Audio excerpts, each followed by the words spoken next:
CO Halito, peace to everybody that will tune in later.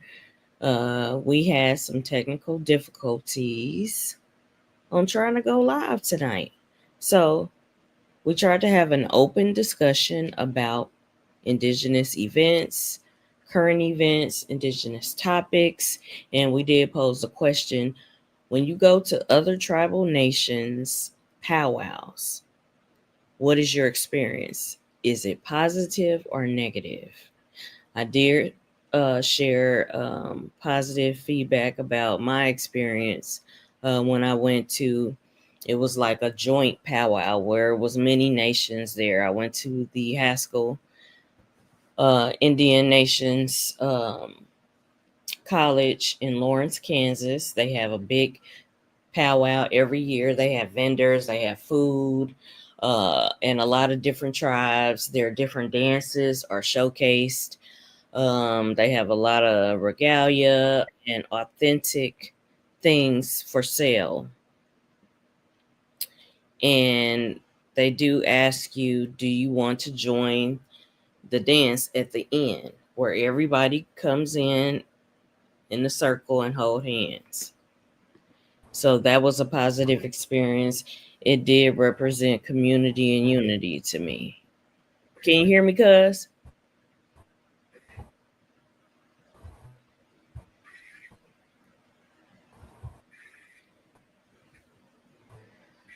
So we're gonna do a replay of a video of one of our special guests since June. A lot of people celebrate Juneteenth, which we are in solidarity uh, with those who celebrate Juneteenth. We are descendants of the unconquered people. So we do recognize the unconquered people and the prisoners of war. So we do celebrate the freedom of our people. So we had the great niece of John Horse, War Chief John Horse, on our podcast. And so we're going to do a replay of that.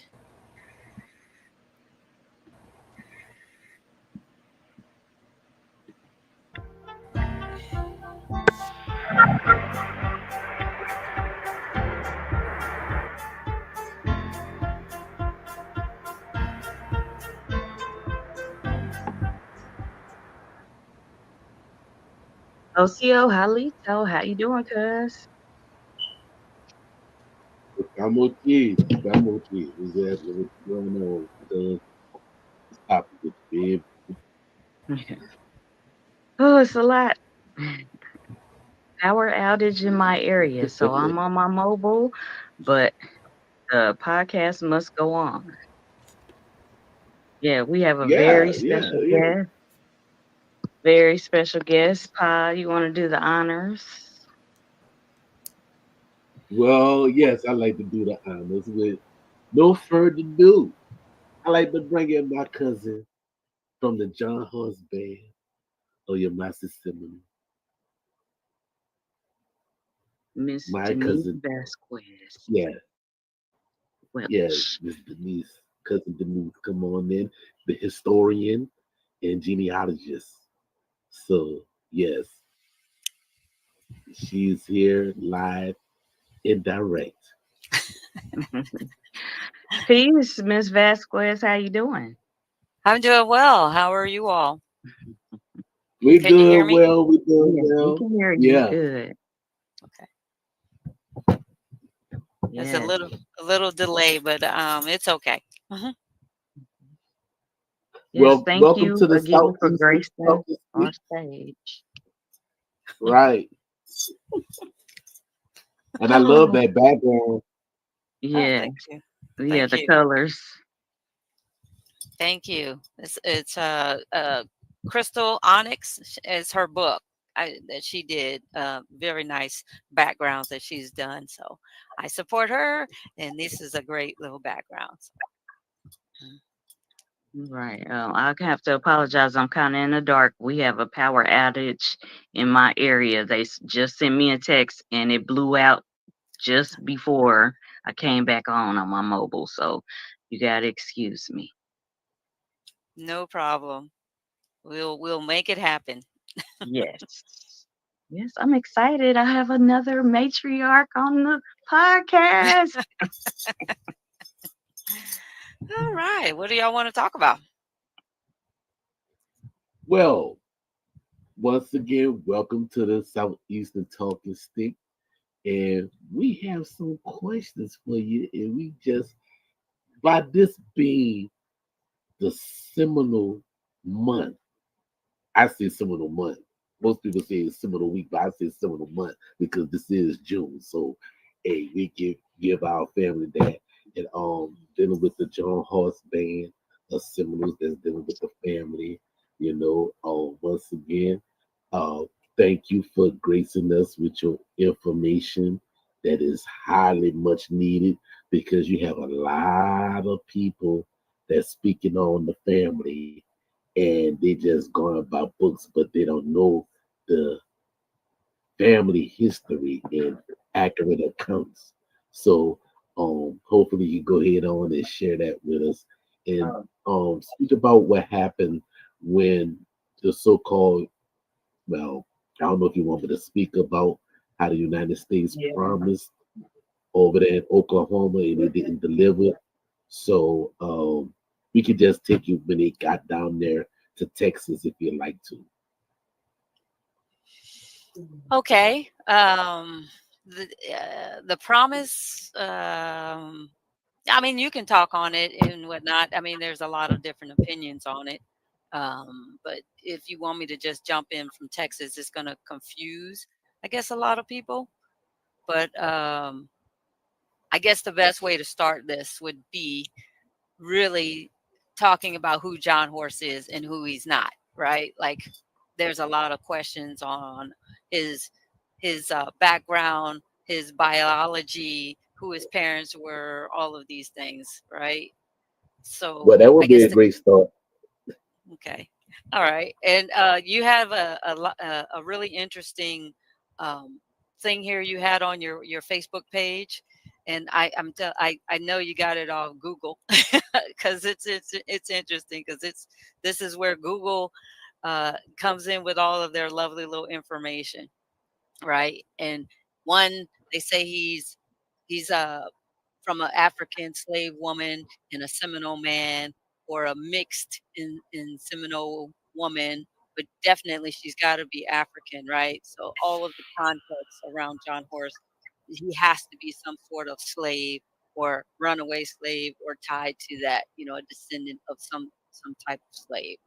Well, we're just going to dispel that right here and right now. He is not Right, from he's not an escaped slave. He's not a freed slave.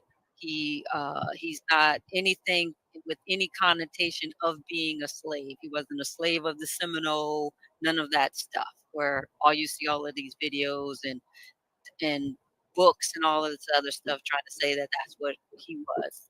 No, we were a part of the tribe. We are not were, or we are a part of the tribe. Period.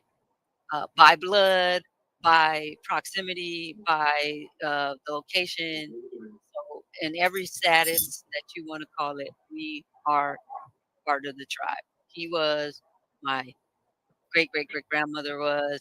So uh, let's dispel this escaped slave notion. And what's interesting is that the only books and only papers that refer to him being a slave, they never tell you who his mother is. Only say that she's a woman of African descent, which is so interesting. Is that you are so concerned about him being a slave, then you would have annotated who that mother is, because slavery is a system of um, uh, property, and they right, annotated, colonizers annotated that property very, very meticulously. But if you see in all of the books and all of the papers and all of the little documentaries that you can't, that no one of them things have identified who his mother actually is. And there's lots of documentation. So I find that fact is so glaring that you keep trying to point to a slave connotation, but you can't name the the woman, the Mm-hmm. specific woman. So, Mm-hmm. that right there is a glaring thing. You said, okay, you should stop putting to that. But over the years, we have just accepted it as a fact because of what he looks like. And I thought that was interesting also, because how can you tell my biology by looking at me? You Right. can't. You have no idea what my ancestry is by just looking at the color of my skin, or the so-called features of my face, right? So Right. I want to dispel that. That's a main point, that when I speak, I let everyone know that that part is incorrect. And we as the family are on a mission to make sure that we correct that part in our history. So Right. I know. And, Mhm.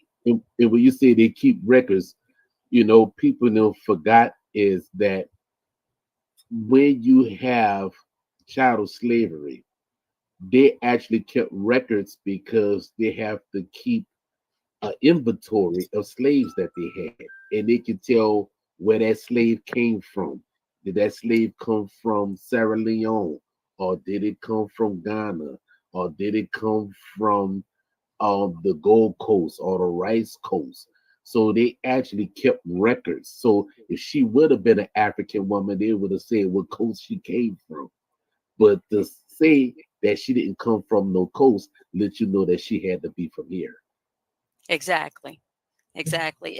And that's a point that all of the documents, all of the books, all of the videos, they don't harp on. They just jump right to him being an adult, and then stick on this slave connotation. He led the largest revolt of slaves, slavery in the history of the United States. He's always doing this whatever action he's doing, it's doing it in some sort of escape slave scenario, when that is not the case. We were always free people. We're a part of the tribe, and that is a fact that you're not going to separate us from that. That's a fact. Mhm. Right.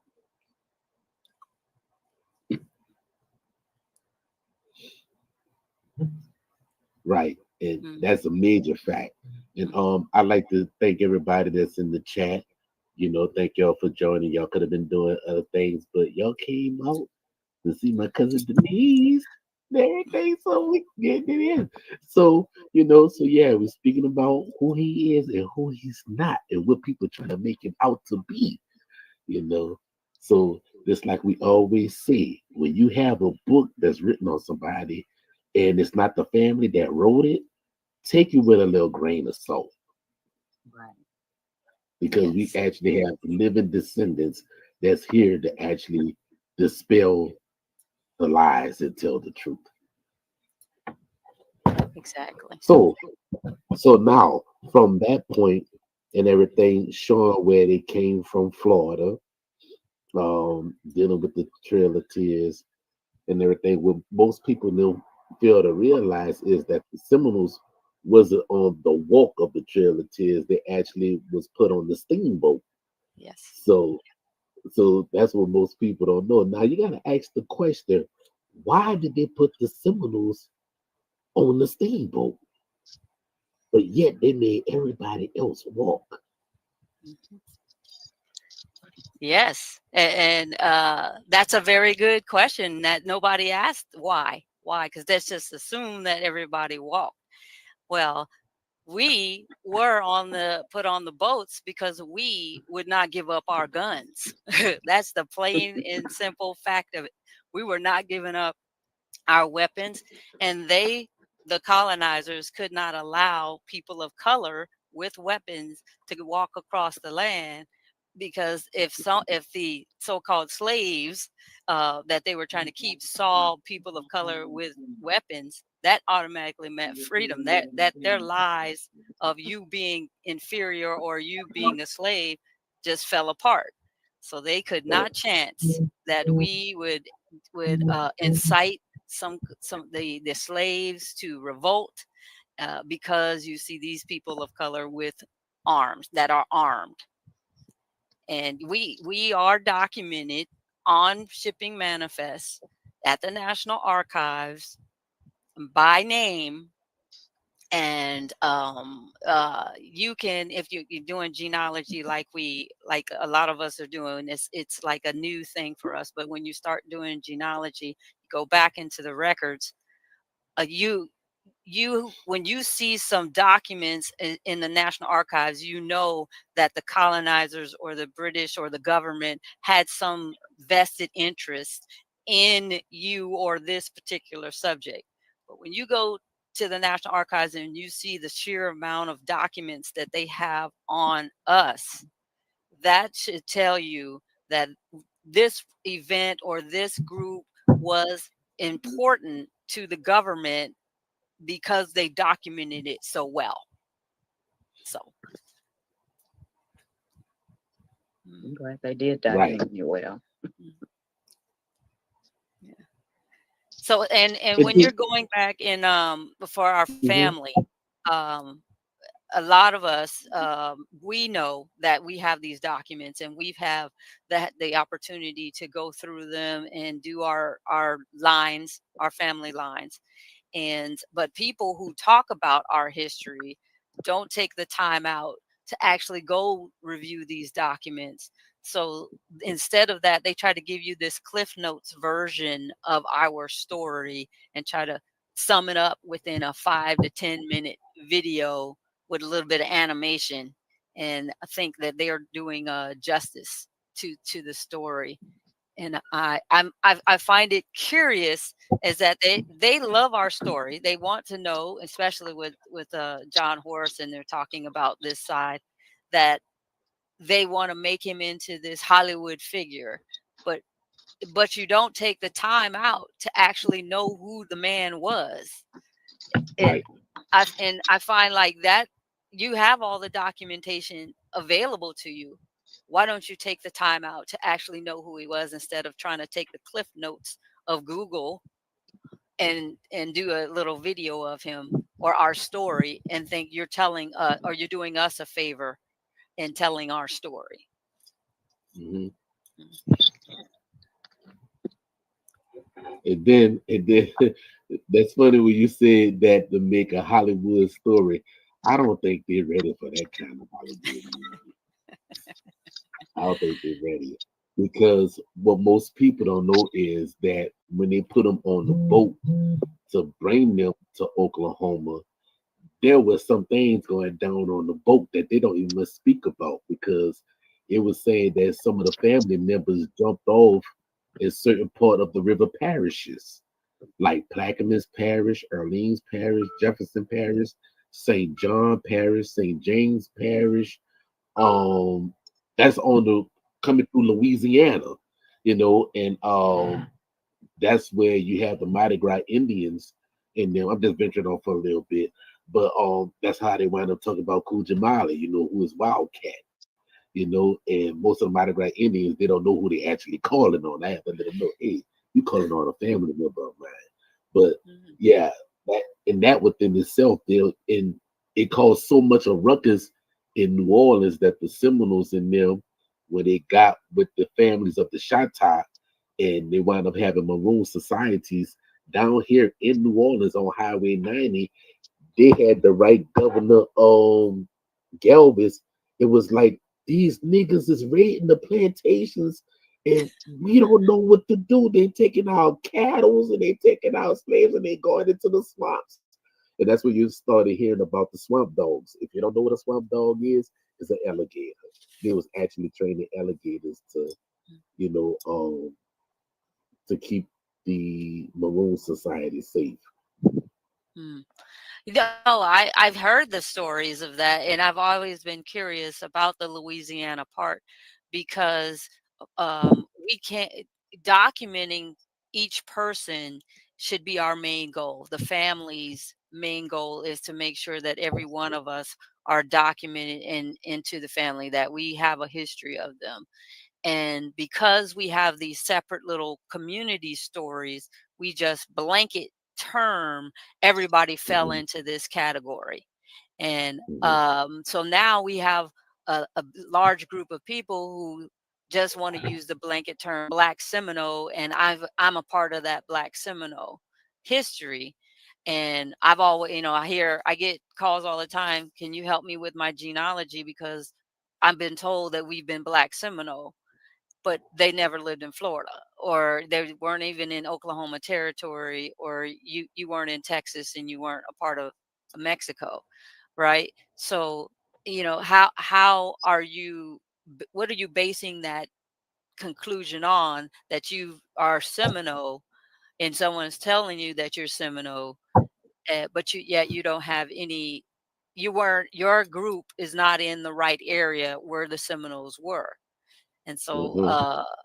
as time has gone on, I've seen like this um, new fad that if you are Black and Indigenous and you have like this history of Indigenous, you have to either be Cherokee or Seminole, right? Like that has to be your little route. And so Mhm. if you can't put yourself in the Cherokee, then you definitely say, oh, well, then we definitely Seminole. And I say, I'm like, okay, now blanket terms of that Black Seminole, now you're starting to, in my opinion, dilute it. Like Right. if you keep saying just Black Seminole, Black Seminole, Black Seminole without any documentation, without any history or lines to it, and then you are out here trying to be a part of a history. And when we question, because the family's going to question, that's what we do. It's a natural Right. thing. We ask you, what is your history? What are your lines? What are your family groups? And you can't bring them together with our information, then somehow there's something wrong with us. And Right. I have to stop that. Like, no, no, we know our history. You, of course, whoever you're coming, you know your history. All we need to do is match those two history lines together. You can't force it together just because someone told you that this is the history is the history. And I give you a very good example, which was so fascinating, especially with John Horse, because everybody is always trying to link this to John Horse. I had a young kid say to me, John Horse is so interesting. I loved that part that he was a part of the Alamo, that he fought in the Alamo, and then he uh, came out. That he was so happy about that history that he fought in the Alamo. And I was like, who told you that John Horse fought in the Alamo? And he was like, yeah, it's in the history books. I was like, no, like look at the time The frame of time. the Alamo. And at the same time frame, he's in Florida at the Seminole Wars. So look where the Alamo is, look where the Florida Wars are. See? And so you can see that you can't just, get on your little horse and you in Alamo, for the day, and then you come back to Florida for the for the Seminole fight. You can't That's be in two impossible. places. Yeah, you can't be in Right. two places. But when I said that to him, he got upset at me as if I didn't know my history. He was like, "Oh, no, no, no, that's in a history book. I've seen that. Someone told me that." Oh, who told you that? Mm. Like who's telling you this? And then what history book are you talking about? Put John Horse at the Alamo. Right. You know, please tell me, because the Seminole Wars are concrete. The Alamo is concrete. Two Right. things that happen in time frame. You can't be in two places at one time. You Right. just can't do it, especially in the 1800s. So I thought that was fascinating, and then I get really bombarded with information as far as our history, and to tell me that somehow my information is wrong and their information is right. And so, but when I bring it to them, it's like, look at your thing, look at it, write it down if you need to, and see how it doesn't match up, Right. and then go in there and try to look reassess what your opinions are. So that I think is very interesting. I get a lot of comments like that. Yeah, they don't understand that timeline is everything. Hmm. Exactly. Exactly. And another thing for our family, and I talk about us, and it's an us thing. It's not a me. It's like you wrote my lineage on there, but it is an us. I am not the only descendant of Wana in this thing. This is a large group. We are thousands of us, right? So Mhm. when I'm speaking, it's an us, in a us connotation. We are the community. We are the descendants of this large group, this great history. And it's our responsibility to dive into these documents and histories and migration periods to make sure that the information is true and correct. And we are the ones who should be helping all of these other organizations who kindly or take it upon themselves to tell our story. And it's a partnership, not working Right, against each other. We are building a partnership because the story literally is within us. So that's the bridge we need to be building. And when we go out, and I encourage my cousins and all, and when they go out also, that's the bridge that they're building when they bring their information to whatever event that is that we're going to. right, And I find it fascinating that we have so long been upset about the information that has been put out, but we have not taken it upon ourselves any steps to correct it. Like it's almost like we're playing whack-a-mole. There's so many inaccuracies out there, but we need to really take a stand and say this is our truth, this is our history, and then we back it up with the facts, as oral document. And now we have that great tool of DNA.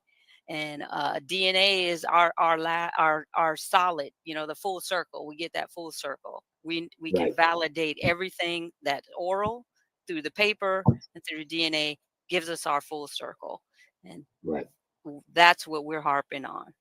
So And for those that don't know, yes, she is that same way on the phone, in person, and live because we either both heads we first called.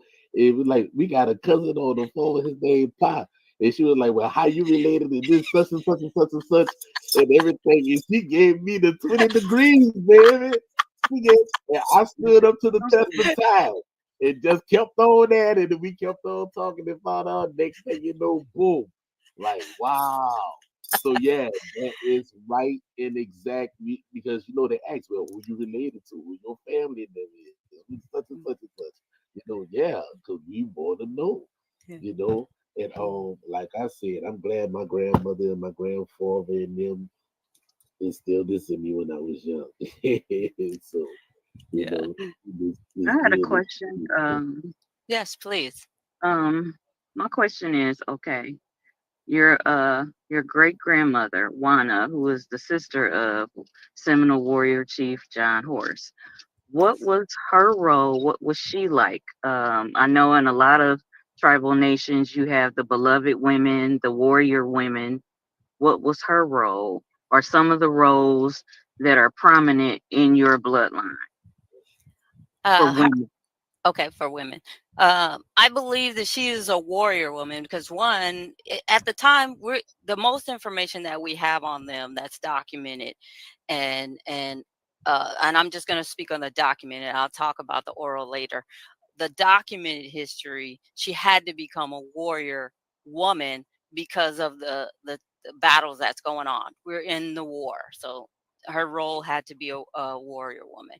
Now, she centrally was a part of the story because she was being targeted because of the women, and if the women with the children. So in that slave connotation, if they can control the woman, they control the children. So all of the slaves in that time come from the woman. So she was targeted for her children, and John Horace and her had to save the family. So like those two had to band together to save the family. At that time, she had, I'm not even gonna give you the whole. I'll give you the number of children. A lot of children at that time. Let's just Yeah, go with that's those good. numbers. Yeah, because I don't want to be vague, but I'm gonna say a little on that because we, the descendants, are gonna come out with our true story book or history of them. So I want that to be the one that that tells the story instead of me giving you bits and pieces. So I'll just say her children. So her children are being targeted. She's there with her brother, one brother. Now we believe that there's siblings, like there's rarely just two people in a group, like especially in that time you rarely have just two siblings that are working together. But they only talk about, the history only talks about these two siblings and what's their relationship together. So she is there being targeted for her children, and he, being the younger brother, is going to help his sister and their family. So that's her role at that time, is to make sure that she is that warrior woman protecting her children and also helping her brother win these battles, that the war that they're in. Did that answer your question? Yes, warrior woman. I love it. Uh, And there's someone in the chat who wants to ask a question. I did post a link. Okay.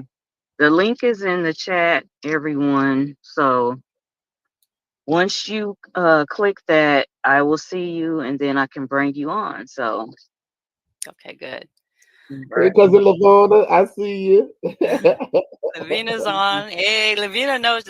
Lavina and I, we talk for hours and hours on in about our history. She's not the only one, but just a lot of our cousins. But she brought me to you, Pa. So that was Yeah, really good. Like that's the thing. we we stayed on the phone like almost 12 hours Yeah. one time. Yeah. Yes. Like, God damn. Yes, because this history is so layered, we can't, like, it's not a cliff notes. You have to, we go into one story and that leads us to another story and leads you to another story. And especially if you're into the history like we are, you're not a surface person in this history. You're not just putting names, clicking names together. You dive deep.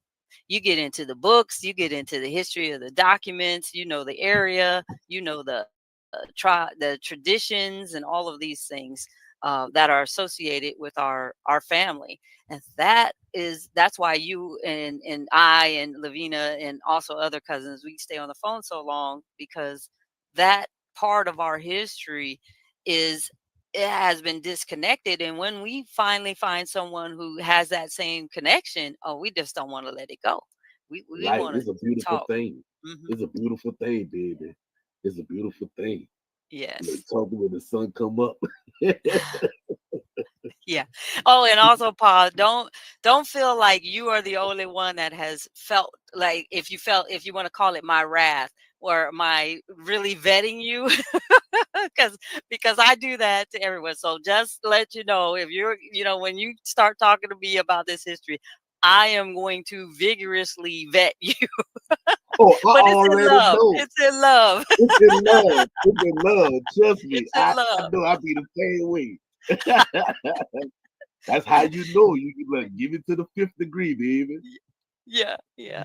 we Yeah. we have someone in the chat, but Mm. I'm not sure. It says Midwest. Um, Turtle Gang Midwest asks, did John Horse have any affiliations with Jesse Chisholm? Mm. Not that I know of. I have not seen anything with him specifically with a Jesse Chisholm. So I think I need a little bit more context. And then what time frame is he talking about? Is he talking about in Florida? Is he talking about in Oklahoma? Oklahoma, Are you talking about when he went to Texas. DC? You Yeah. know, because he went to DC and talked to the government there, or is it Mhm. in Mexico? Are we talking about Texas? I need a little bit more context.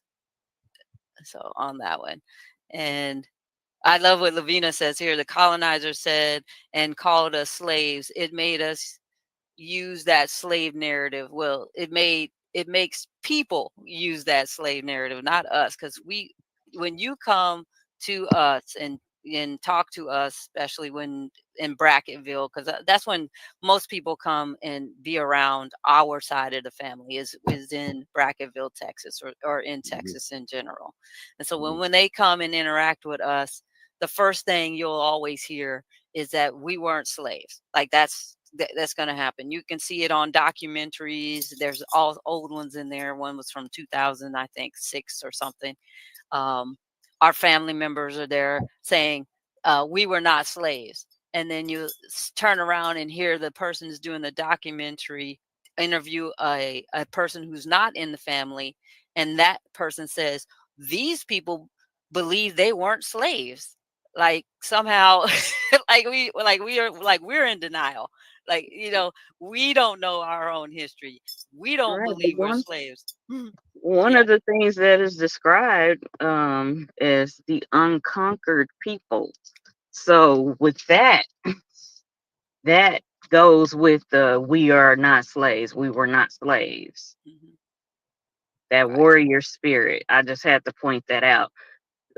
Even with that clip that I shared on our little short videos, the unconquered people. We must stress that. That means that they are warriors. They fought. They weren't just slaves. They Right. weren't just yes men and women. So I just want to point that out. But I had another question. Okay, in your bio, you talk about you are also descendant of some of the Seminole Negro Indian scouts. Can you tell us a brief synopsis about that? Yes. When we left Oklahoma and went into Mexico, there was and I'll just, cliff note that one. We were in Mexico for almost 20 years, and then the Texas Wars started happening, the Texas Indian Wars. And because the Army heard or has felt our wrath, our warrior spirit, they knew our fighting skills, they wanted to enlist us into helping them deal with their Texas Indian Wars. So in 1870, we officially became the Seminole Negro Indian Scouts in Texas, where the Army asked us to join them and help them fight the Texas Wars. And we were a regiment, the Texas Indian Regiment from 1870 to 1914. Now, what's specific about that is because it says the enlistment records, they say Seminole Negro Indian Scouts, right? Like they specifically talk and give the Negro part in there, Yeah. right? Uh-huh. Now, Mhm. um so people over time have felt like, oh, the Army had made a mistake. They thought they were coming to get the Seminole because, i.e., Wildcat and went there too as the head person, right, like the lead. And that's where the Army thought they were getting these Seminole people. But when they came and signed up, they happened to be a bunch of dark skin, or what they would be calling black, right, at that time in Mhm. the 1870s, right, what, 5 years Mhm. after emancipation. Right, so but they were so still Indian. Put that out there. exactly, right. But Right. so that's where over time people were like, oh, it was a mistake. That's not who they are. They're not Seminole. You're incorrect. We are Seminole. And because you keep wanting to look for a specific color, that's where you try to deny that part of our history. But the Seminole is within the blood. It's in our community. It's in our actions. It's in our traditions. It's in our the way that we handle ourselves, not the color of our skin.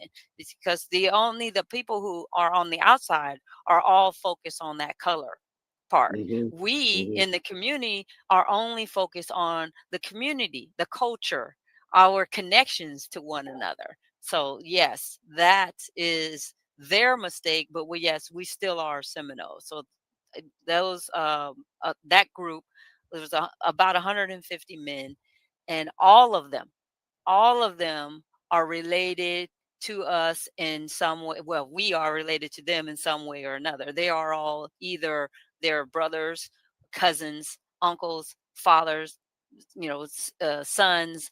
All of the men are all some way related. They either married a sister or a cousin in, but every last one of us are related somehow, some way, shape, or form. Right. So that group of the Seminole Negro Indian Scouts, and is the largest community in the history of the United States to have ever served in the United States. Like, our community has been serving since 1870, and we have not stopped. We are still continuing. Our descendants, our family lines are still enlisting in the military to this day. Over 150 years of continuous service of the United States. And I think that's so important, because I'm going to go back here, because we went from fighting the US government to fighting for them.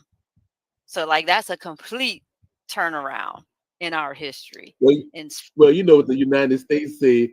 Well, if you can't beat them, join them. It's like Exactly. the Elgeron. yeah. Let me answer Turtle's question again. When he said about Peter McQueen, I'm working on that. I'm actively working on making the connection with Peter McQueen of Osceola's family line, to see if we do have that full connection. And so I'm going to say yes, that we are aware of Peter McQueen's history with John Horse, and that is stay tuned. We have information to come soon. So on that one, sorry. And Yes. that's it. That's his question. Answer his Does question. anybody else have any questions in the chat? A matter of fact, I like to bring up something that happened down here in New Orleans when I went and showed cousin Elgeron uh where they had a Maroon Society at down here in New Orleans in the East.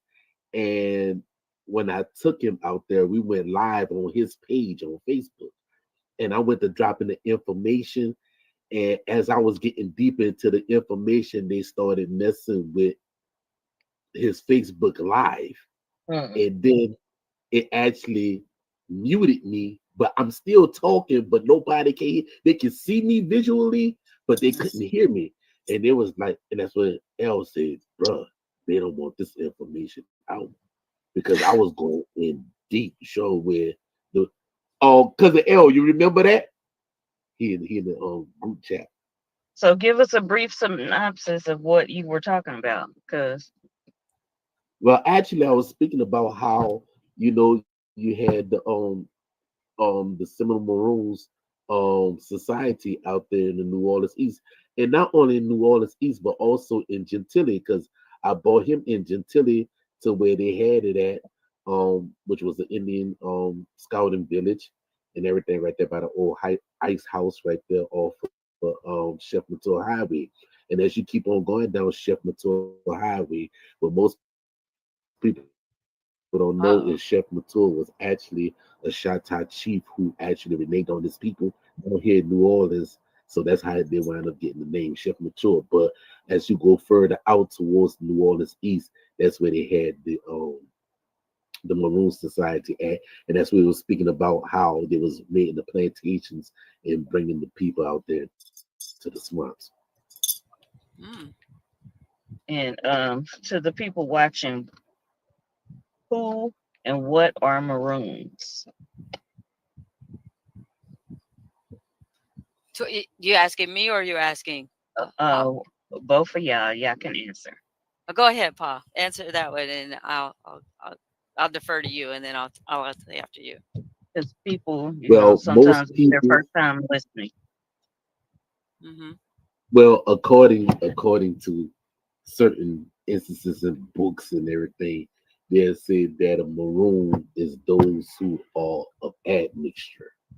That's what some people say. That is an Okay. admixture. Like a Creole, Mestizo, all those mixed text names. Okay. So that's now another scenario that they talk about the Maroons is more of a spirit, a fighting spirit, like a resistance spirit, right? So you are a Mm-hmm. person who is truly of African descent, right? Like, or somehow they can put you on the continent of Africa, and then you in no matter where you are over here, when you start this state of resistance and your color is dark skin, they believe you to be African, that's when they put this maroon label on you. And Okay. so that's where you know that there's maroons in Jamaica, there's maroons in the Bahamas, there's maroons in Cuba. Like it's a state of resistance that you happen to be the darker skin or are more related to the colonizers as being of African descent. That's what that maroon part comes in at. Okay. Um, Like it, Nanny and the Maroons. right. Yeah, It, she was the warriors too. right.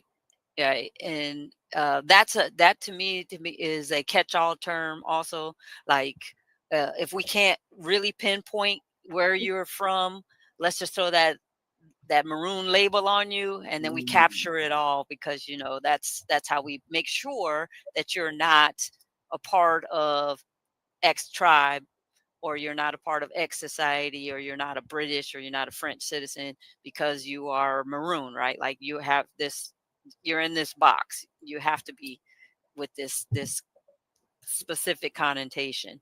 So that's my definition of the maroon in that context. Yeah, And yeah, okay. you Um, got that fire in your blood.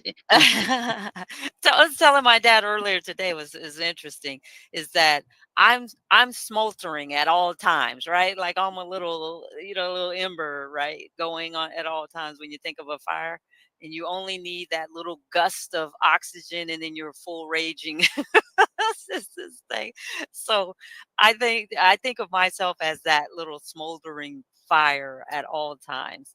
And I love it though, because this history to me, like I said in my interview, the fire is lit. I am the keeper of the flame, and Yes. and when you are the keeper of the flame, you are always doing that smoldering, because you're being led, you're being pulled, you're being pushed, whatever you want to do it, depending on what it is that's going on in the history.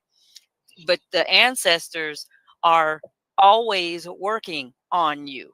So Mm-hmm. you've got this this pull, like I said, this pull or push at all times of the day. So this is a smoldering thing going. And when you get that little bit of oxygen, and then in that full range fire going, it depends on what the area I'm going on.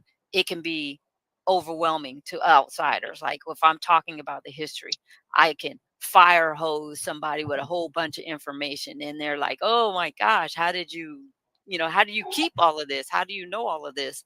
And it's because it's in me, and the ancestors are going through me with it. And I have to, sometimes it's just always full range, fire, and I have to contain it, and I have a hard time with that. So forgive me if I start being a fire hose of information.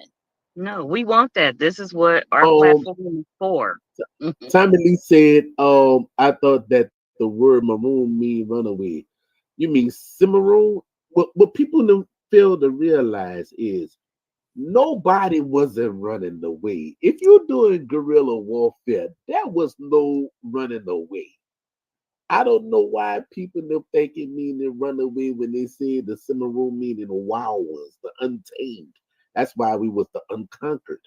So how could it be run away when you unconquered? It's not running away. It mean the wild ones, the unconquered, the untamed. Yeah. And then also, I think we get ourselves bogged down into these words, right? We have to have this specific definition of what is Seminole, what is maroon, what is black, what is, like if we got to put those two terms together. I think we really should be asking ourselves a specific question.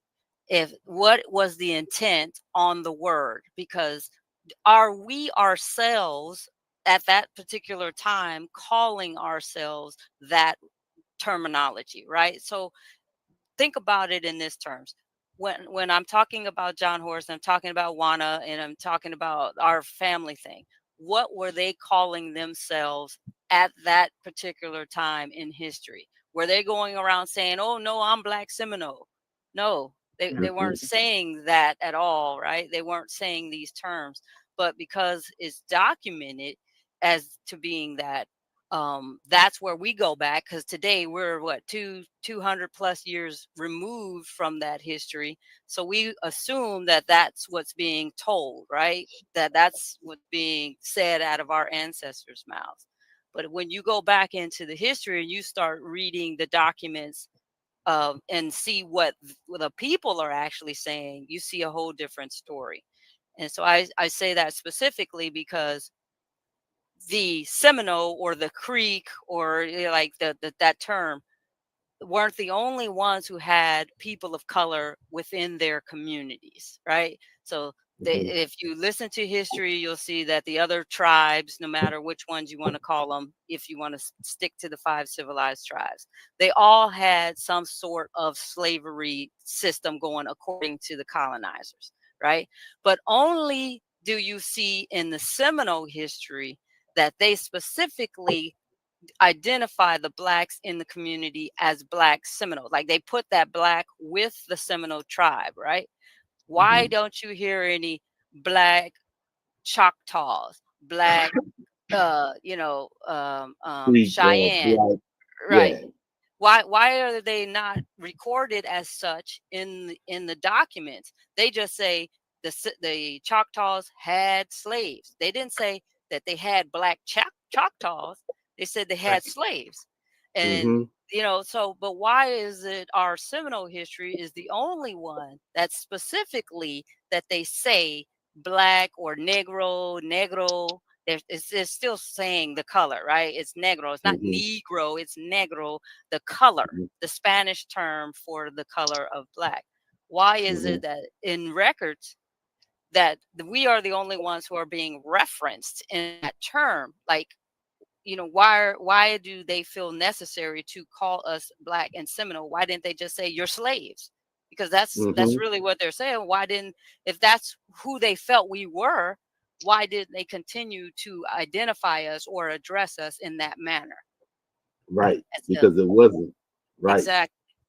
And so that's the question that we should be asking ourselves as in the community is, why are we the only ones that they specifically tie us to the Seminole tribe as that Black part, and making sure the Seminole part is there, and then flesh out them that question to you, instead of just assuming I'm Black Seminole, I'm Black Seminole. Okay, no, like let's Black Seminole is like saying black, because Seminole itself, and they tell you in the history books that there's the mixture of the Right. groups. So Right. why should I emphasize black again, like black, I don't understand. That's a double negative. Yeah. That's a double negative, as they say in the English law So, language. In the yeah, grammar, that's a double negative. yeah. Yeah. Even though they were trying to diminish it by putting the Black, I believe the ancestors made sure that they added the Seminole because it has to be on record that it's indigenous. It has to be there. They can't just be called Black. Well, my take on it is, and this is just from the history and the oral history and how I see my family. The reason why the colonizers are emphasizing Black and Seminole is because we, as the group, when we're fighting that Seminole War, we know that these are family. We're family, Yeah. and we're tied. So when we're resisting and you hear the chiefs and the big flare of we're not gonna, sign your treaty, or Osceola with the knife into the treaty, all of that is because the Seminole considered and worked as family, one group, the Yeti, Mhm. right? The Seminole Mhm. Yeti, the free people, we're all together as one, free Mhm. people, family, Mhm. right? So the colonizers' way of trying to separate that, the bond, is to say, no, no, no. See, the darker skinned people in your family are that who we're trying to say that they should be your chattel or slave, right? Because that's the Mhm. system that they're on. But the tribe itself didn't work on that system. So you got two languages that aren't speaking to each other, because you got the English that only understands them, and then you got the indigenous language. They're not understanding what's being told to each other. So that's the colonizers' way of, okay, we want to take these black people, the black skinned people, because that's who we feel are slaves, away from you. And the Seminoles saying, no, all of these people are my family, regardless of color, all of them. So see, you see how the button of the heads are going, and the tribe is not Mhm. going to allow you to take any member of the tribe regardless of color. And that's why we fought, because of that. We were all family regardless of color. And that's just my take, because of the family, how I see the family, the documents and the books that I have read, and the way the ancestors are pulling me. That's the truth that's coming out to me. Okay. And the term Muskogos, can you break that down for the people? That's an interesting one, and is we're only going to get speculation on, right? Because the only way we're going to know that is if we go back into time, 1852, and say, "Hey, what did you mean when you wrote this?" So in 1852, when John Horace came into Mexico and signed the land acquisition with the Mexican government, they were annotating who this group of people were. So imagine you're sitting there at a table, and the Mexican army is asking John Horse, who are your people? And he's speaking, saying, like his language. And so the interpreter is writing from what he hears. Now, it's speculated that he said Muskogee, right? Miccosukee, right? One of those two. And that's how we get Muskogee, right? That's a speculation. That's one rationale as to what happened. Now, will we ever know exactly how it happened? No, unless you have a time machine. You go there. But today, over the years, the term has stuck to mean, regardless of how it originated, is that it is still the Seminole part that left from Florida, that this is what the who we are, that particular tribe. Was it Muskogee? Was it not Muskogee? Was it Miccosukee?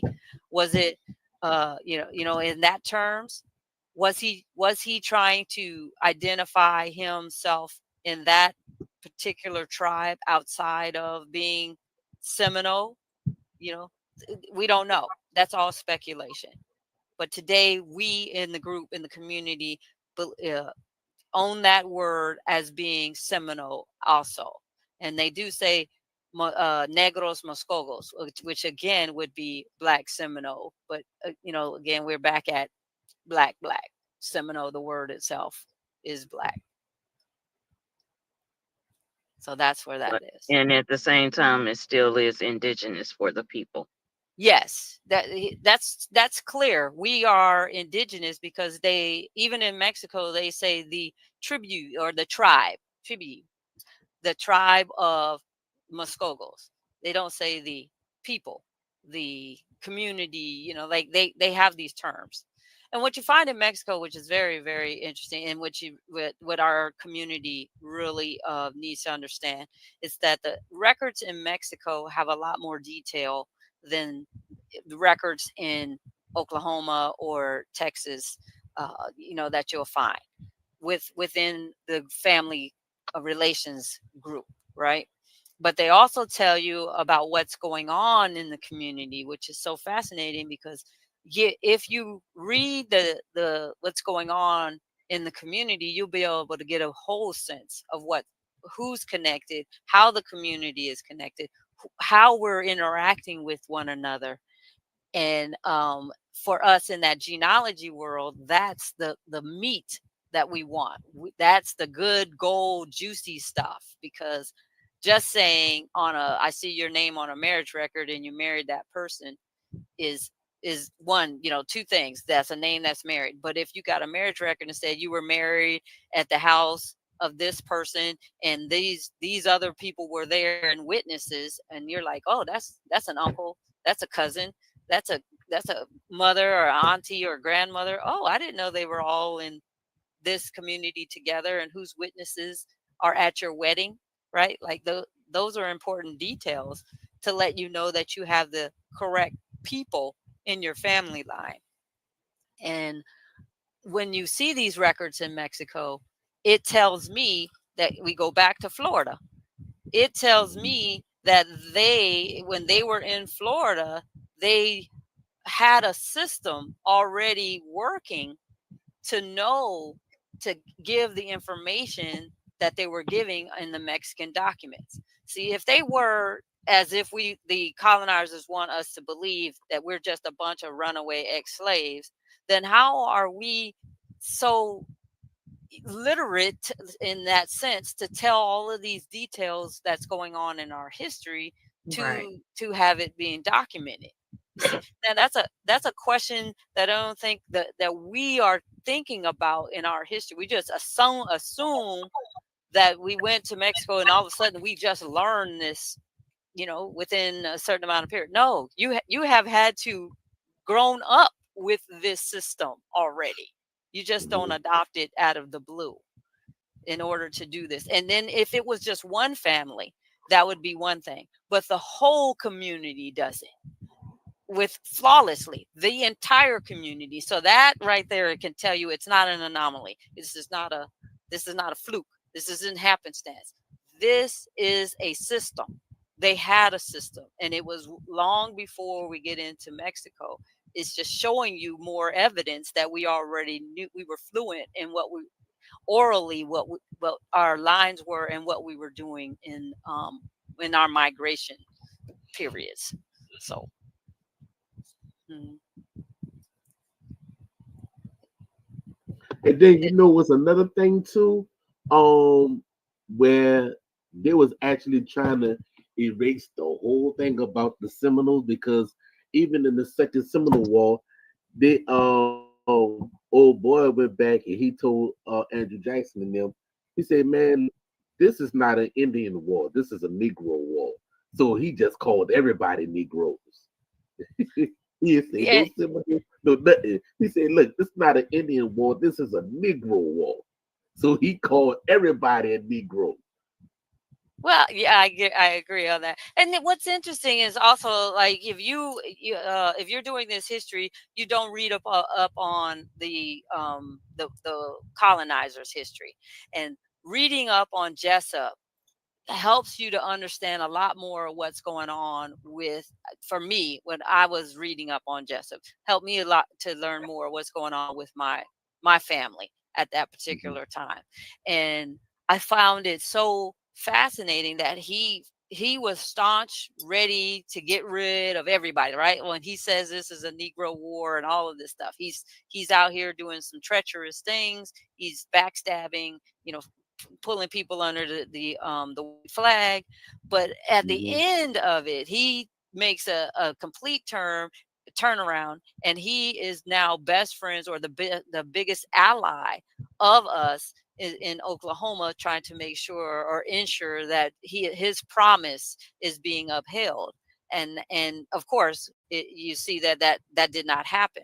But I Mhm. found it like he's not the only one. When you read the documents of people's personal letters who are involved in the wars, that they first came out with this idea because they were sold on the propaganda that we were being, savages, and this, they're stealing slaves and all this other stuff. But when they come here with the military, they see a completely different thing, and they see that the tribes and the people are only trying to survive and make sure that their land is being protected.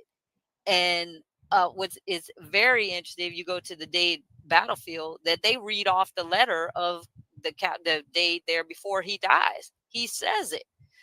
These people are honorable people. I don't know why we're here fighting them, but Mhm. because he's made an oath to be in the military, that he's going to do his duty, right?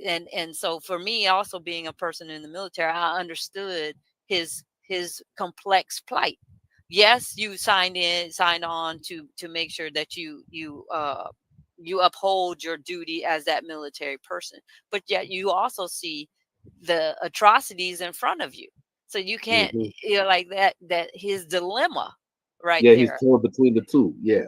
Right. But you see that he's saying these people are the only thing that they're doing, which would be any one of us if someone's coming into your home trying to take your property, that you're defending it, that you're Mhm. that's the only crime that we're guilty of. But is that a crime? Because that's exactly what the government is saying, that we're trying to protect our homeland, which this is not your homeland, but yet you want to take it, and then you say this is our homeland. So I find, like I said, again, if you want to get in this history, dig deep into these documents, So learn basically, about we was the first ones to do stand your ground.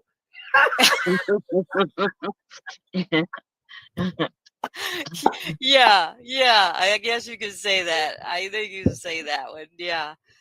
So but it's imperative that we, us and the family, make sure that we are diving into these documents, seeing on the perspectives on all sides, so we can get an accurate picture of our history. Because if we just stick on one side of it, like they are working against us, and they have this intention against us, but we got to see what their true intentions are, and then see Mhm. how they've changed over the time. Like, you came at me at one way, and then in the end we become friends. And that's what our history, Juana and John specifically, that they were targeted, and then first negotiated, and then it's vilified, because how dare we try to resist, and then you come at later on and say, oh yeah, okay, I was wrong, you were right, I'm gonna make sure I'm you're on your defense now, I'm on your ally. But the damage was already done, right? Done. So, like, it's Mhm. done. You've Yeah. done it. We are in it, and then we wanted to make sure that we continue it, right? Like, you might not be able to uphold your promises, but we have every intention and the means to make sure that we stay free. Stay, not Mhm. get free, not gain our freedom. Stay free. See, Yeah, stay. because when we told them when Texas and them had got the Emancipation Proclamation 2 years later, we like, look, we already had that Yeah. already. We Yeah. already was doing the thing. You know, y'all kind of late, but Well, we know how y'all feel though. oh, definitely. Like, for Juneteenth celebration and we celebrate that also, and it's more of a solidarity. Right. We celebrate with the emancipation process, because we know that freedom is everything. Like, that is important, because we maintained it, like, we fought for it.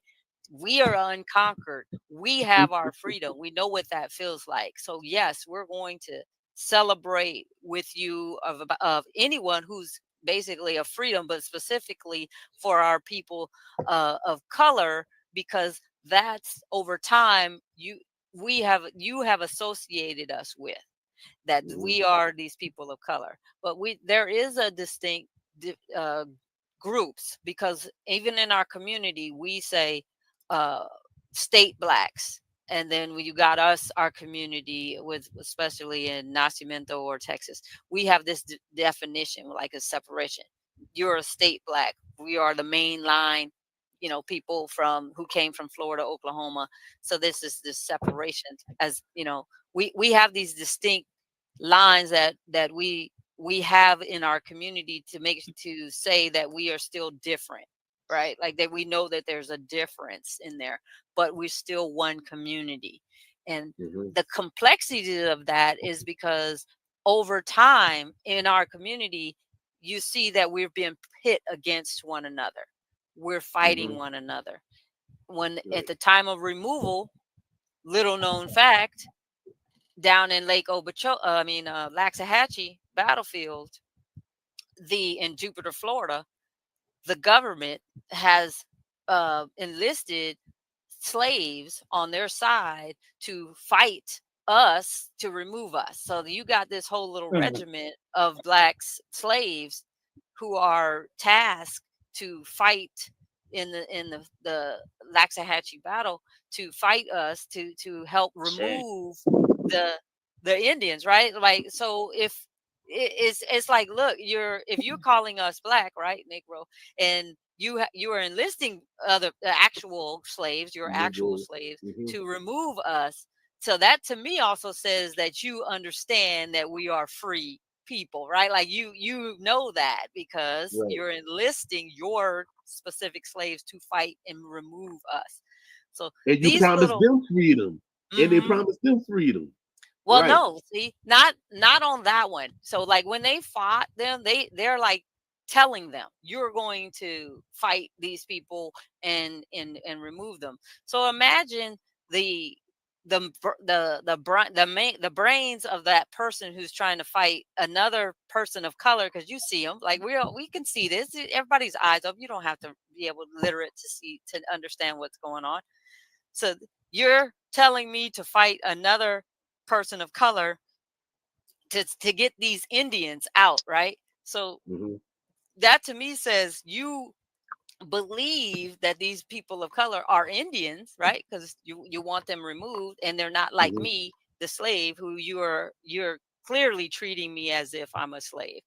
And I found that so fascinating. Like, that is the tactic to pit us against one another, to see what's going to happen to our group, right? So if we can divide you, we can conquer you, and we are the ones who keep that, perpetuating that division to keep going, because we come up with terms between us.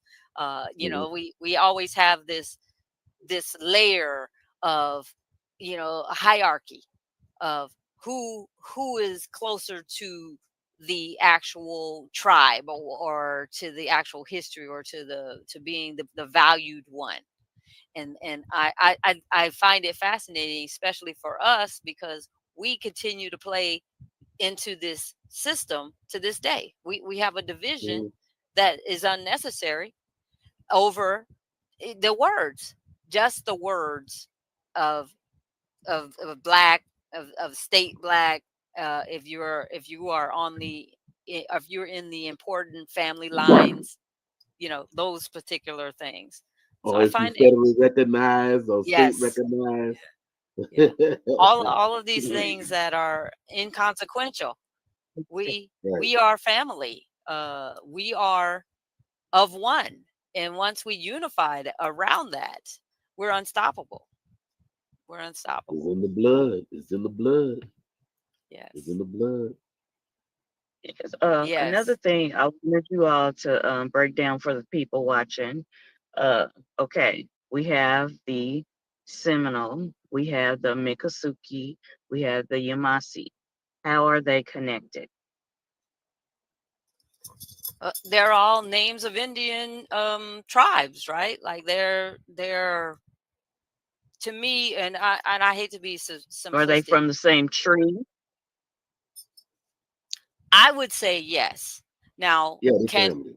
right? I would say yeah. We're kindred, like cousins. If Hmm. you want to look at it on a good perspective, they're like cousins, but in a community.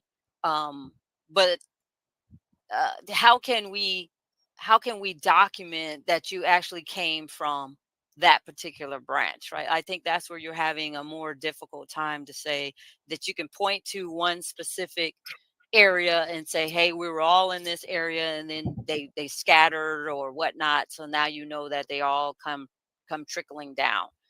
um the, to me, it's difficult to get that single source record or evidence. We can't get it in DNA, you can't get it in a document, and even in your oral history, you still can't tie it all together. We all have that same oral history of being, indigenous. That's true. Like that's the one thing that we can agree on.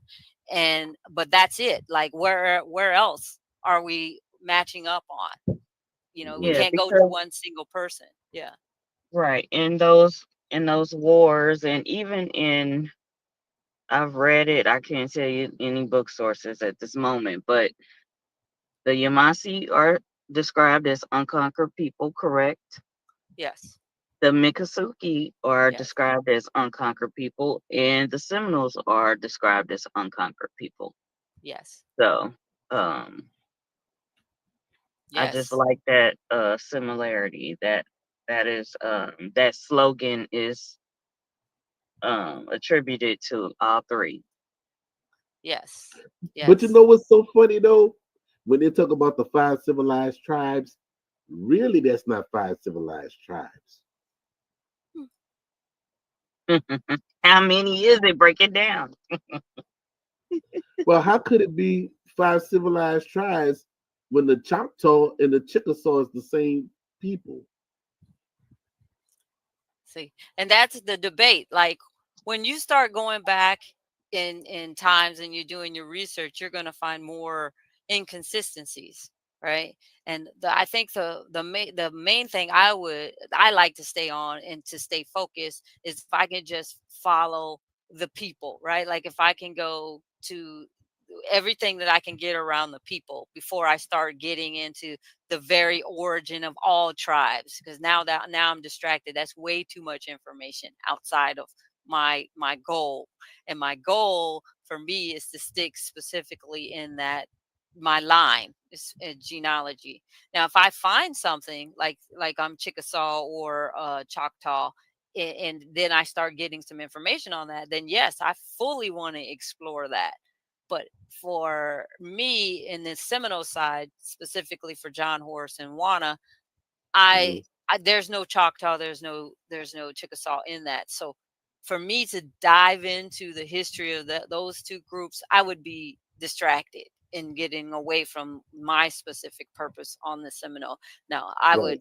I would love to listen to or hear the Choctaw story and everything, but I specifically, I'm not going to get in there and tell them what their whole history is. Just like I don't want them to try to come in here and try to tell us what But ours their is. history, So our history, yeah, right, right, yeah.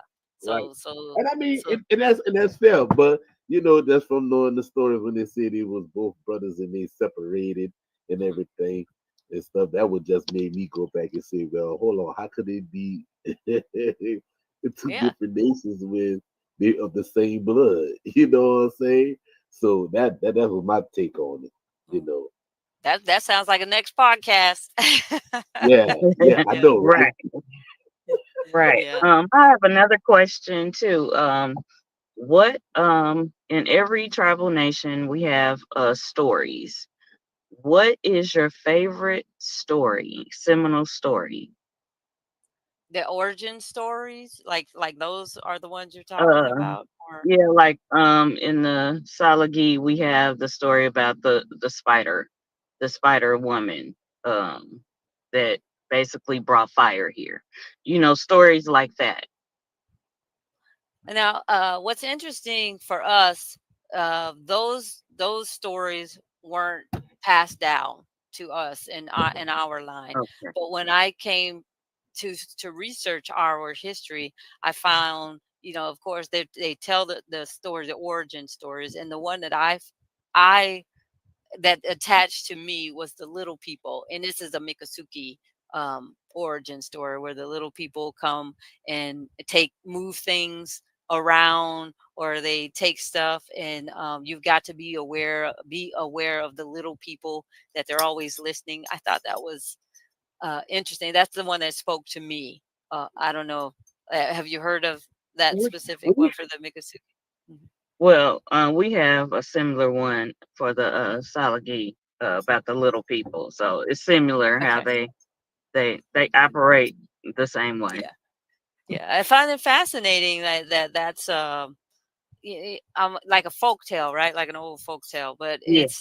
it's interesting. Like, I find like to me, it happens. Like I know that I put something somewhere and I'm like, hey, I know I'm Yeah, not the going trickster. crazy. Yeah. Right. And I don't want to sound like I'm, spooky or, like all of this hoodoo voodoo or stuff going on. No, these are not necessarily tales, but stories, or, Traditional like the stories. traditional, Tradition. things that happen in, you know it happens to me. So I don't know if it happens to everyone, but I can just tell you it happens to me. So yeah. um the I was trying to see here in the chat thing. I thought I saw a question over there. Somebody asked about the Delaware. Did we go into Mexico with the Delaware absentee tribe of Delaware? No, I saw that in there. No. To whoever asked that question about the Delaware, no. And he's like, here, like Chisholm, Connor, Henry, Ned, Bob, Delaware of Texas and Mexico, which is interesting. I don't like who's Turtle Lending. Is that Turtle Lagging Turtle Gang. Midwest?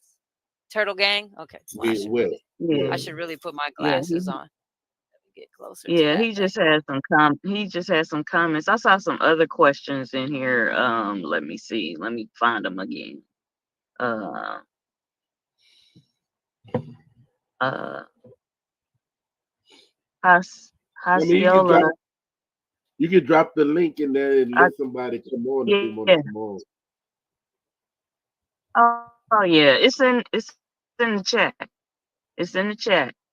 The link is if Trying any to questions or comments before we wind down. Osceola Treaty with Sam Houston. Was that the one you were reading to? Osceola Treaty with Sam Houston.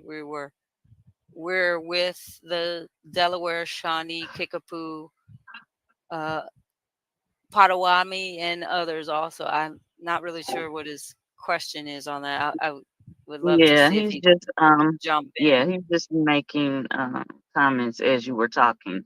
I was Oh, okay. searching for the questions. Javiela said, "Isn't Seminole a broad term?" Yes. Yes, but it's specific to three groups.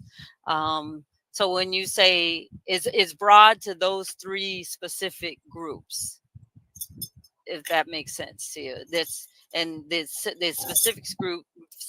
specific groups are the indigenous people of Florida. Like that's what they're saying in Florida. So just at the time that this is going on, so the indigenous groups, they lump them all into one, regardless of what your tribe name was before. You're just lumped as indigenous group, and then you're lumped if you were escaped slave, right? That's a lumped category.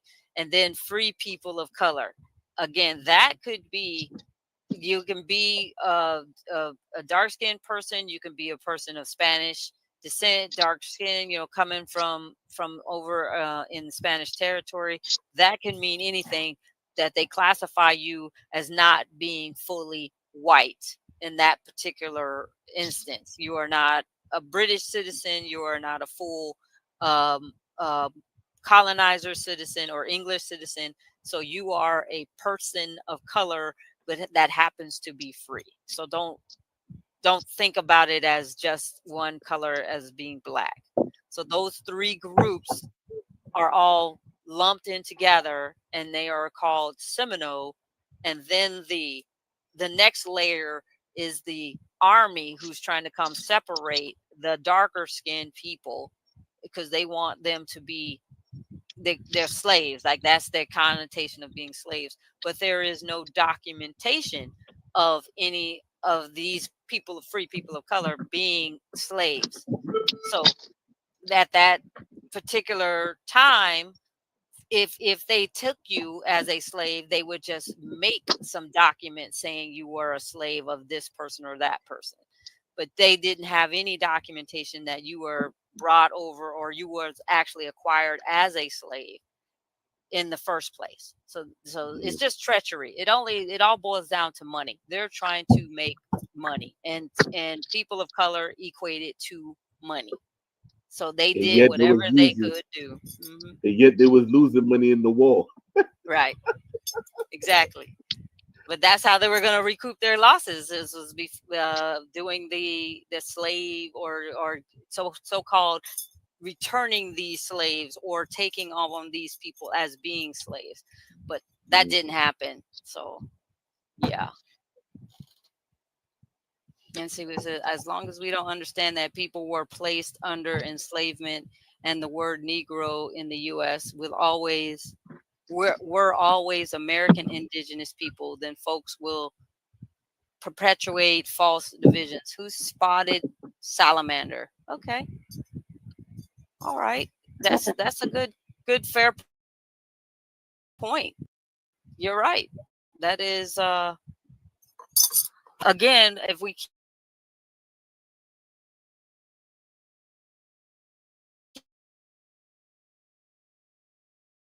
keep determination of what Seminole truly is, what does Black Seminole really mean.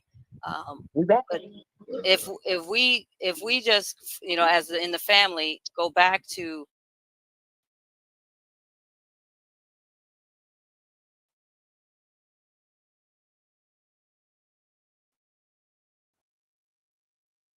at the time of the Seminole War, what did they call themselves?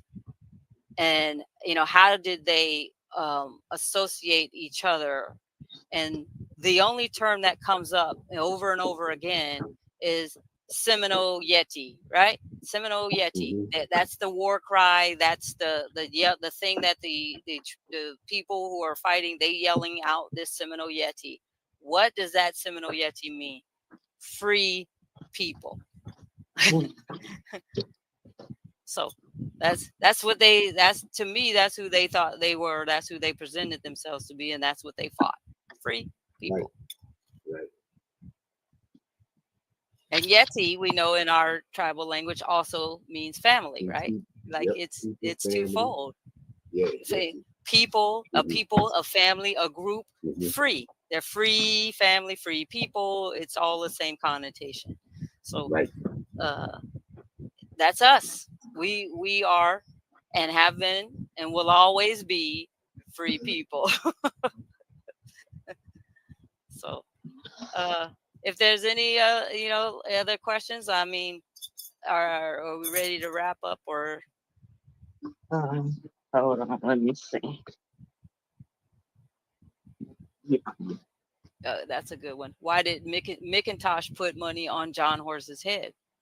Because he was leading the free for the people to be free. He was a big advocate of being free. He himself wanted to be free. He was his sister, his family. He's making sure that the family is being free. He's fighting for the people in general, not just people of color, as some historians put it. He's only fighting for Black Seminoles. No, he's fighting for the people, the entire group. So is Juana. Juana is fighting for the entire group. So, of course, they're going to, him specifically is going to have a uh, bounty on his head because he stood in the way of them making money. Plain and simple. They almost thought, next, I don't want to be the next one.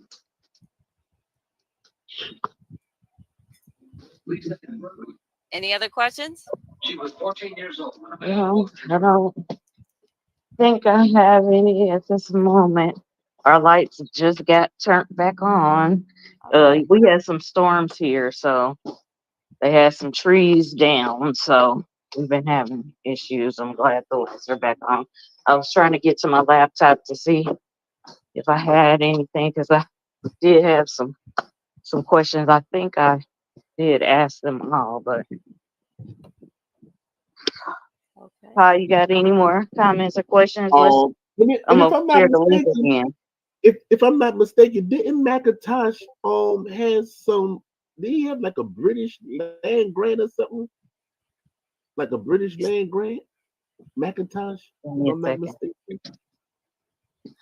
I'm not really sure on him specifically. I know more about one of his daughters, Rebecca, who married Benjamin Hawkins, because her history also falls into one of my family lines history, not the specific Juana and John Horse lines, but on that McIntosh, Rebecca McIntosh her history does tie in to me specifically to another grandparent line in my family. But that's the only thing I know on that McIntosh one, so I'm not sure.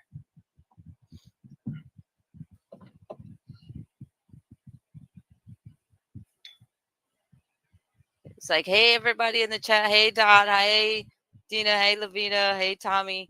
Hey, like I say, was that Nupri? How you doing, Nupri? Haselo. Hello. Hey, Philip. Gail. Is that Goulet? Origins? Goulet? Gullah? Wale. Yeah, Wale? Origins. Wale Origins. Yeah. There we go. Yeah, that's Tom Washington. Hey, I just want to make sure I say on there. Spotted Owl. That's great. I'm looking through everybody. Al Garam, Madison. Hello. Yeah, I'm Hey, gonna share Philip. the link. And Turtle Gang. I mean, I definitely want to talk to you because you have some definite questions. I mean, we could talk offline. Definitely want to be. Hey, Lashonda. I would love to help with who's your. I should ask you a little later on that one, because if I ask you now, we're gonna get deep into genealogy. We're gonna be here for another hour. Lashonda Alexander, but yeah, I'll get with you if you send me your info, your email. Send me your email, and I'll write it down, and then we can go from there. I don't like putting everybody's number in there, but email, I can get back to your email. Oh, look at my son's up in here. Hey, look at the Hart family. It's so hard to get your future, your young folks in here and listen to this All history. right. Dealing with William McIntosh, right? Ties with the land grant to him in 1821 in the treaty on February the 12th of 1825. Only 6 chiefs, including McIntosh, signed the document and McIntosh motive. All right. That's William McIntosh, right? Yeah, I remember he said he had a land grant. Yeah. Yeah, so that McIntosh line is prevalent there too. They have a lot. You have a few there, so it depends on which one. You know, like you're talking about William, but there's also a few of different McIntosh in there. So you definitely, when you're talking about them, you want to know which one and at what time frame that the action is being taken. I'm gonna share the link one last time in case somebody else wants to come in. Finally got to my laptop. All right. I have the link in the chat if anyone has any last minute questions or comments before we close out. There's the link. Oh, there it is. Okay. So once again, we thank you. Thank you, Wado, Keisha, Miss Chi, to Miss Vasquez for gracing our podcast with her presence and wisdom and information. Yeah. I hope I've answered at least some questions. I know I was a fire hose of information in there, and there's so much to talk about, so many layered components to this history, and we will be able to iron it out once the community, the descendants get together and start telling our truths. A lot more of this information will start to make sense to more and more people, and hopefully we will see less and less of this disinformation, and that's our goal.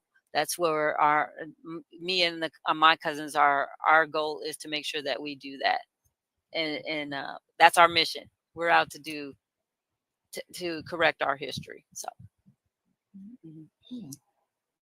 right. Nobody has chimed in, so y'all can join in the link is right there. Once again, I'd like to thank everybody for joining. Because y'all could have been somewhere else right now. Y'all could have been at the movies watching Bad Boys 4, I guess. that's too funny. And look, and notice where that takes place at down there in Florida, right in Miami. Yes. Well, it is what it is. Thank you all. And like I said, you and anytime if you have questions, just reach out to me or to my cousins, and we, if all of us were available to answer, you got Lavina's information already, Pa, so reach out to her, and unless if you want another 12-hour conversation, so of course. I would love to. Yeah. I would love to. Yeah. I would love to. There's a family reunion on the phone. Exactly. And you see that we know our history. We were very willing to talk about it, but there are conflicts within the community and also on the outside of it. But we are slowly but surely mending those conflicts and working together. We can do it all. And so we are on a mission. We're working together. And no, I'm not from Texas. I'm from Las Vegas, Nevada. So they asked me that. So in the chat, I'm from Las Vegas, Nevada. My dad was a wayward child. All the rest of them are in Texas, and he's ventured out into the Wild Wild West, right? Like at that time in the 70s. And I happen to be born in Las Vegas, Nevada.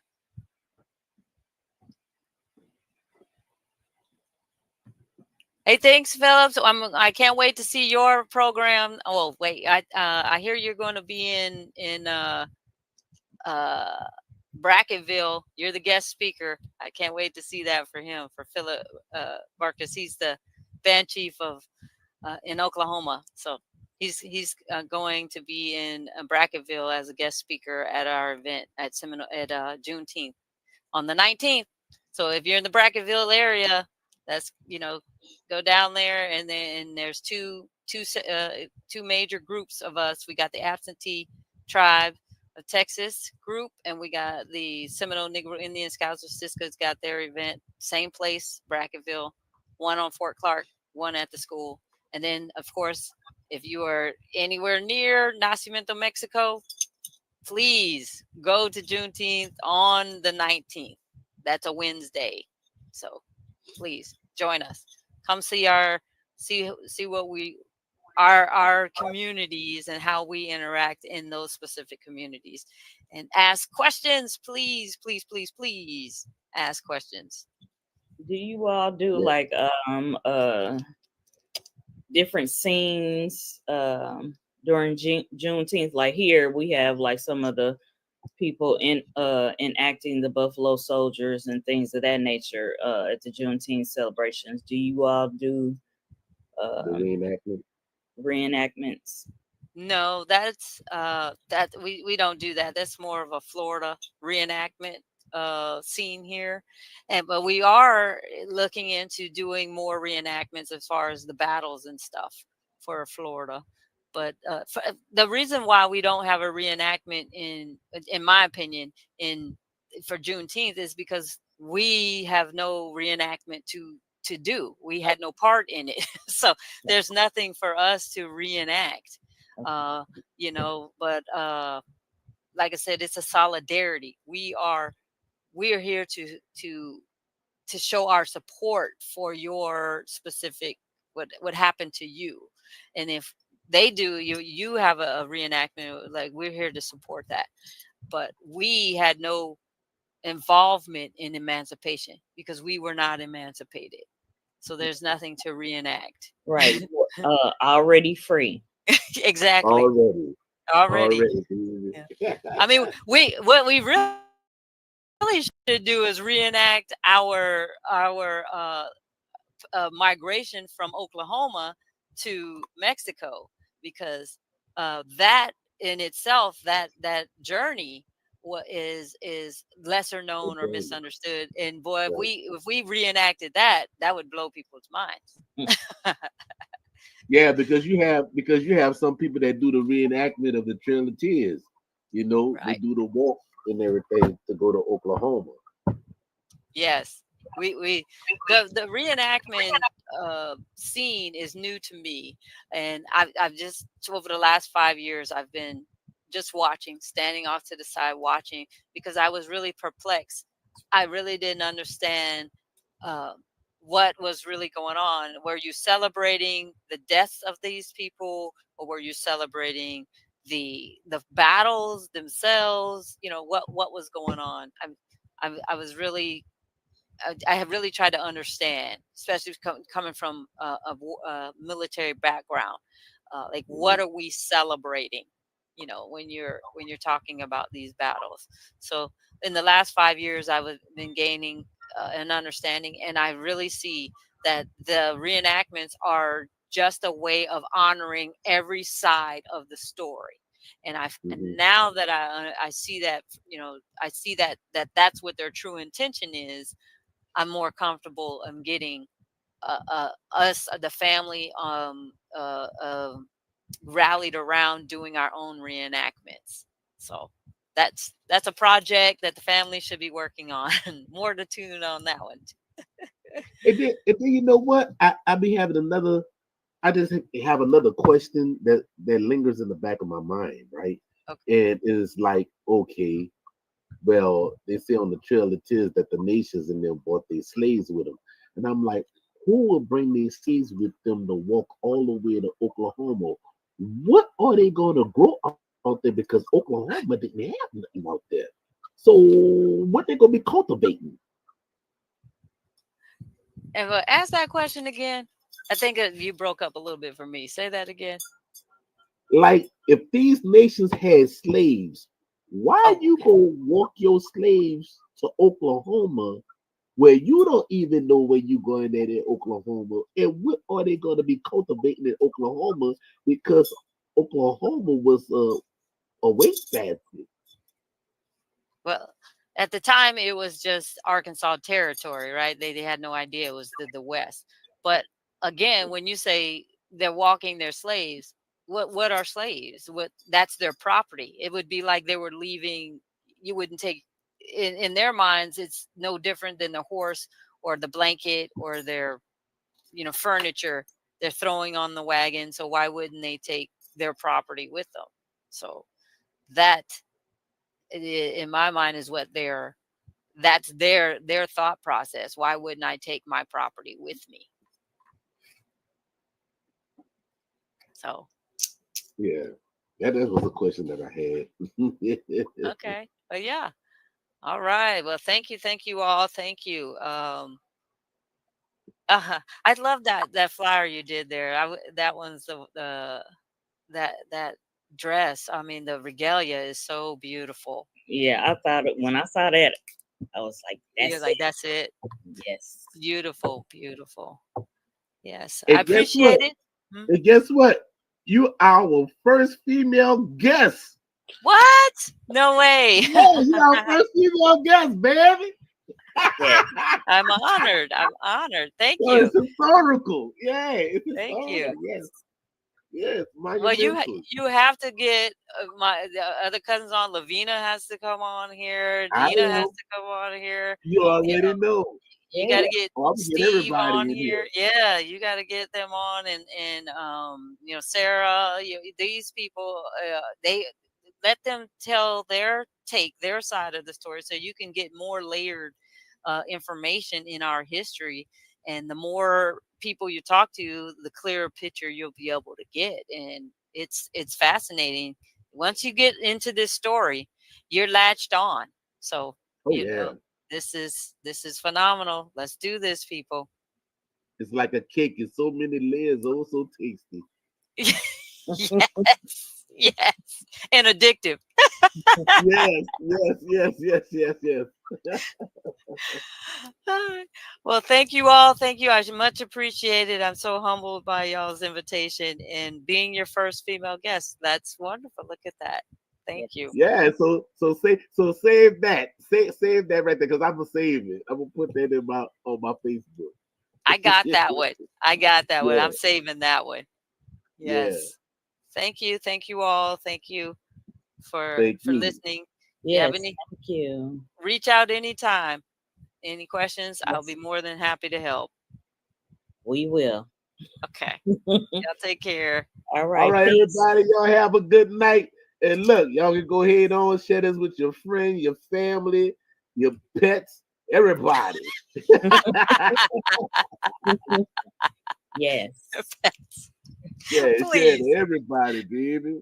Look, we ain't playing over here.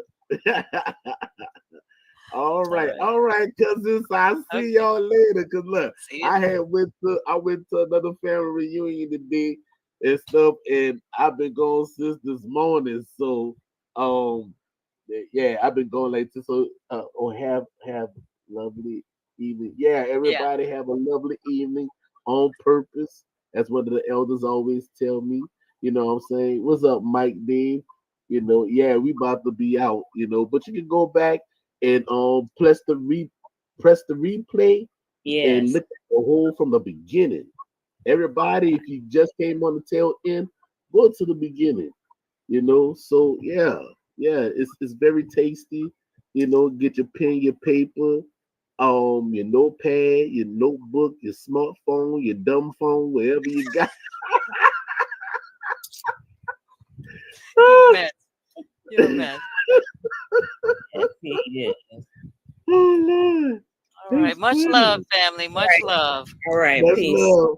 Take All care. right, one everybody. Holler at y'all later. Bye. See y'all next week. All right.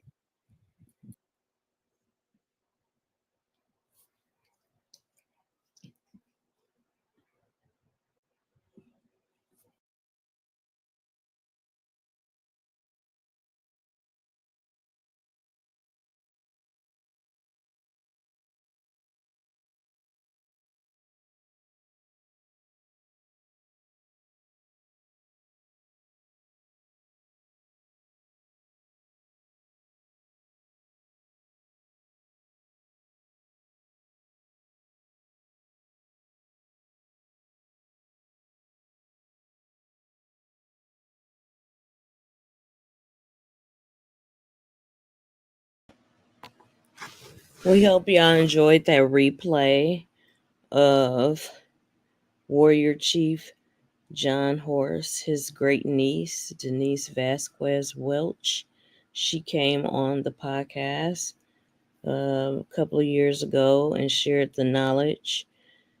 So we appreciate y'all for tuning in.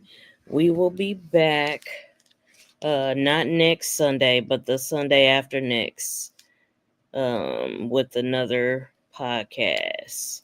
Sunday panel discussion. We appreciate y'all rocking with us. Y'all can check all the links in our description box if you want to support, get merch, or if you just want to like, share, subscribe. We appreciate it. So we'll see y'all back here July 12th. Y'all enjoy and be safe. Peace.